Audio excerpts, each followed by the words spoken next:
I'm done.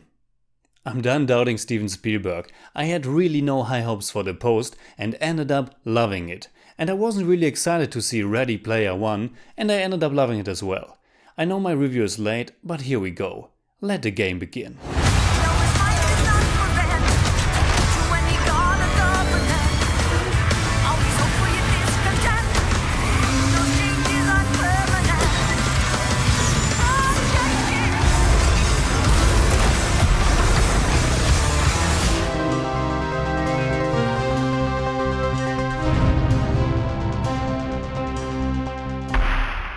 Servus Freunde, my name is Jimmy Cage and I will never understand how you can throw away such an important moment like showing the title of your movie at the beginning of your film. I've talked about it before, how many or even most modern blockbusters don't show the title up front anymore. It's one thing not to do any opening credits, it's another not to present the title at all. In the case of Ready Player One, they do it. But how? After a cool opening we get a simple white text on a black background. Ready Player One. That's it. But with that nitpick out of the way, let me tell you just how fantastic my experience with this movie was. As stated at the beginning, I wasn't really excited to check it out, which is a shame, especially considered that Spielberg is one of my favorite directors out there. But while his smaller films like Bridge of Spies and Lincoln appealed to me, even though I wasn't over the moon for them, his bigger ones like BFG or especially Indiana Jones and the Kingdom of the Crystal Skull were real letdowns. And the trailers for this new one didn't hook me either. It all looked just too fake for me. For the first 5 or 10 minutes I was still kind of on the fence about what happened on screen. Van Halen's Jump isn't really my song and diving into this strange world called the Oasis still felt awkward. But after a few minutes of getting used to the weird, video game-like looking aesthetics of the film, I quickly found myself completely immersed by that certain Spielberg magic that I haven't experienced in ages. To be completely honest, this was one of the most fun and exciting times at the theaters I had in a very long time. Ready Player One is of course based on a book by the same name, written by Ernest Cline and considered the holy grail of pop culture literature. I haven't read the book myself and heard both very positive and also very negative things about it. And I also heard both perspectives, that either the film improves on the shortcomings of its source material and changes major details of it, or that it misses the mark and doesn't capture the heart of the novel. As a matter of fact, Ernest Cline has co-written the screenplay with Zach Penn and I don't know how big his part was, but he is credited, and from the perspective of someone who's not familiar with the material, I can only say that I thought it was pretty damn fantastic.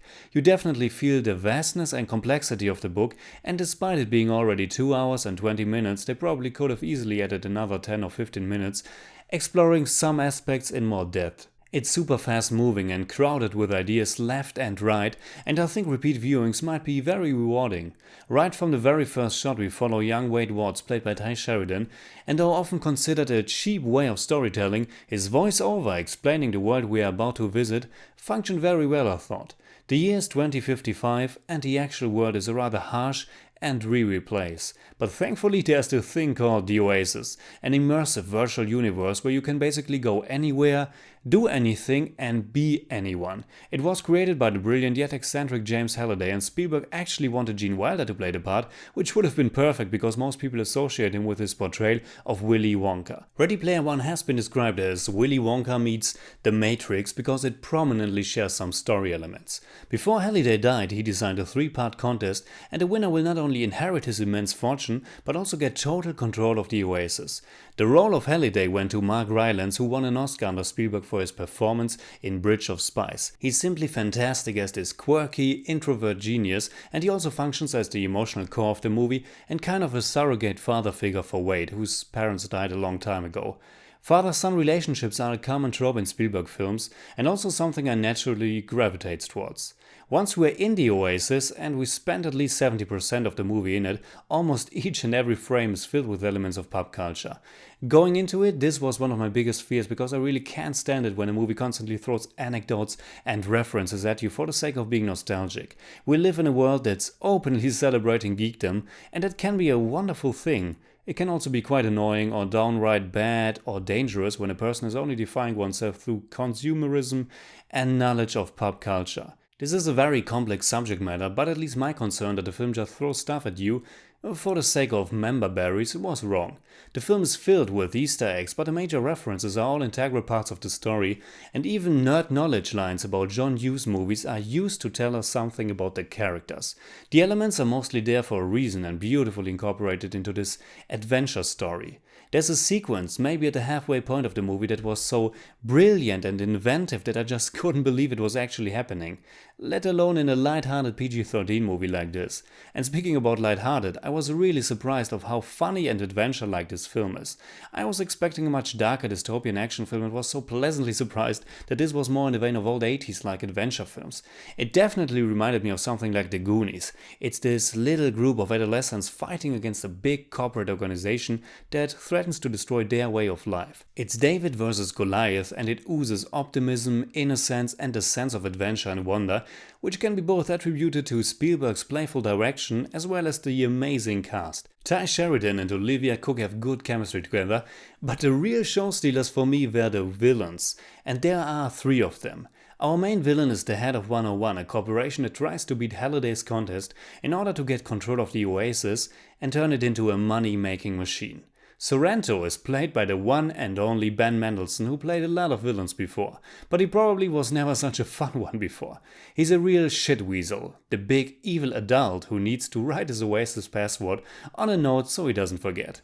Mendelsohn delivers the dark, threatening and more serious moments as well as the ironic, fun ones, and it's just a blast to see him trying to match the smarts of our heroes. And it's also one of the most iconic things to see Mendelsohn as a real-life person communicate with the hologram of a purple monster face, because Ready Player One has a lot of unique visuals and crazy ideas and visions that you don't forget anytime soon. That purple monster face is voiced by TJ Miller, and we only ever see him as an avatar in the Oasis.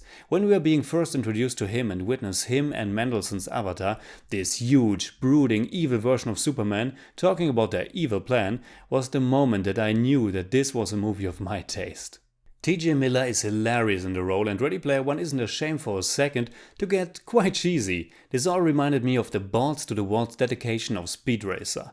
Alan Silvestri's score played right into it as well and was overall pretty great. It's only the 3rd time, only counting theatrical releases, that Spielberg didn't collaborate with John Williams, but Silvestri did a wonderful job here, and there are even direct segments of his Back to the Future score incorporated. The 3rd villain is called Evnale Zander, played by Hannah John-Kamen, and as far as I know, the character doesn't exist in the book. She's a henchman to Sorrento, but I loved how she doesn't seem to give a damn about the fact that he's her superior, and she brings a lot of charisma to the role as well. Ready Player One is a movie that has so much going for it. It brings so many different ideas and topics on the screen, and it is filled with unique visuals and sheer cinematic excitement. It's very likely that we will get to a similar point as in the movie in our real world in a few years, and I love the way they brought the virtual reality to life. It's also a very interesting status quo of the ways we can tell stories today, and it features some impressive de-aging stuff as well. The film may come across as crowded and maybe even unfocused, and after having seen it only once, it's hard for me to really grasp it. It went by like a wild, adventurous dream, and as a simple spectacle alone it was immensely entertaining. But it's more than that, and it will take at least a second viewing to really wrap my head around it. At the moment I just know that I fell in love with it because it truly brought back that Spielberg magic for me. It felt fresh and rebellious, and I wanted to join our heroes, who call themselves the High Five, instantly. And I simply can't help myself but cheer along when Twisted Sister is playing. We're not gonna take it. No, we ain't gonna take it. We're not gonna take it anymore. I was afraid it might end up being too nostalgic, and maybe it's bizarre that I praised the feeling of being a kid again for 2.5 hours, but it was a different way of fueling nostalgia than I thought, and it didn't feel shallow or hollow, but rich and complex and deeply moving as well. Maybe my take on it will change over time, but right now I think Ready Player One is fantastic. So in German let's say, Steven Spielberg ist zurück und ich werde nicht nochmal an ihm zweifeln. Ready Player One ist ein wildes, umwerfendes und super eindrucksvolles Abenteuer, das voll gepumpt ist mit Nostalgie, aber diese auch wundervoll einsetzt, um zwar keine neue, aber dennoch magische Geschichte zu erzählen. I give Ready Player One 9 out of 10. It's more like 8.7, but I don't do that. That went well. Alright, that's it like always. Comment below and let me know what you think about Ready Player One. And also let me know, have you read the book and what do you think about it? And also let me know what's your favorite film of the year so far. You can hit me up on Twitter, Facebook and Instagram simply at The Jimmy Cage. And if you enjoyed this video, please give me a thumbs up, share, subscribe, whatever you like. And make sure you hit that bell for Life to Tell.